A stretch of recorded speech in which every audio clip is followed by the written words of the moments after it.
Russia says it has downed several Ukrainian drones overnight. One drone was reportedly intercepted close to Moscow and at least two more over the southern Rostov region.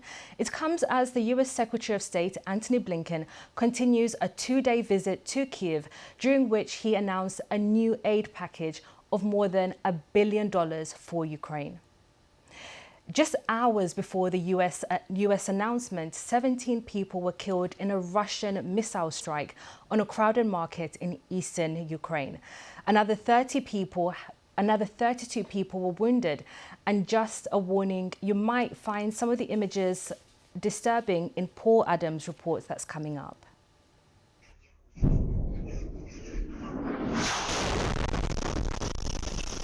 Close to Ukraine's eastern front lines, death falls from the sky without warning.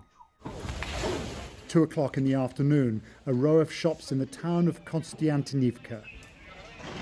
They're used to attacks here, but not on this scale. In the blast's shocking aftermath, a search for the living and the dead. It's not immediately clear what kind of weapon landed here, but shrapnel tore into the road, into cars and people.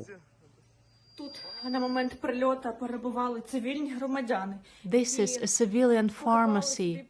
At the time of the strike, civilians were here buying medicines, and this is what happened. Ukraine's president, as he has so many times before, sounded outraged. Що вони роблять, те саме, що й було раніше, коли відбуваються ті чи інші. We understand what they are doing. They did the same in the past. Whenever there is any positive offensive step by Ukraine's defence forces, Russia targets civilians and civilian infrastructure. This was one of the worst attacks on Ukrainian civilians since the spring, and it came as the US Secretary of State Antony Blinken was here in Kyiv pledging yet more support. President Zelensky, fresh from visiting troops at the front, gave his visitor a positive account of Ukraine's recent advances. In the ongoing counteroffensive, progress has accelerated in the past few weeks. This new assistance will help sustain it and build further momentum. That may be, but this grinding conflict continues to exact a terrible price. Paul Adams, BBC News, Kyiv. Well, let's go live now to our diplomatic correspondent, Paul Adams, in Kyiv. Paul, we understand that the US Secretary of State, Antony Blinken, spent the night there in Kyiv as part of his two-day visit to the country. And the US has announced a new military support package for Ukraine, including controversial tank shells. Tell us a bit more about these.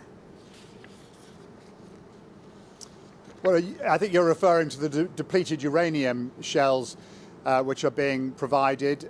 Not the first country to provide them. Britain has already provided some of those. There has been controversy in the past about them because there is an allegation which Moscow has repeated in the last couple of days that they spread radiation and pose a kind of nuclear danger. Most scientific experts say that that is simply not the case. They've been used in other conflicts around the world. There's no evidence to suggest that they have had that kind of effect. What they are is highly effective in penetrating armor. So as a weapon against other armored vehicles, they are extremely useful. And that is why I think the Americans have decided to supply them.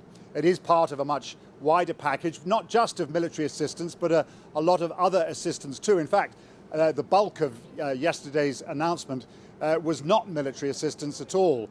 It was a whole range of other things, including economic assistance. Interestingly, there was a first in there, around $4 or $5 million of frozen Russian assets, frozen from Russian oligarchs, now being given to Ukraine to help pay for the cost of rehabilitation of some of Ukraine's veterans. I think that may be the first time that frozen assets have been used in that way. And Mr. Blinken, when he was presenting this package yesterday, made it clear that this was in part about making sure that Ukraine could maintain the momentum in its offensive in the south, but also about thinking about Ukraine's future. And what else do we hear from the Secretary of State? Obviously, his visit is significant because it's coming in the midst of Ukraine's counteroffensive operation, as you mentioned there, Paul. Yeah, so this did come at a time when, voices have been raised in the United States, generally unattributed comments in American newspapers suggesting that there was criticism of the way Ukraine was conducting its offensive, that it was going too slowly, that it wouldn't be likely to achieve its objectives by the end of this year.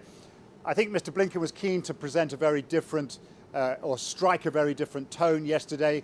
He was briefed, obviously, by Ukrainian officials, including the President Zelensky, who's been himself down to the front in recent days to talk to troops there. And the message that Mr. Blinken came out with at the end was that progress was real, it was heartening, and that American assistance would be there to make sure that the momentum could be kept up. If you look at the map of what has changed in the south in recent days, you've got to look pretty closely to see the changes, but they are real and they do constitute, in the belief of Ukrainian officials, a breakthrough which could result in an acceleration of their campaign. And so I think Mr. Blinken was keen to recognize that and to strike this positive note.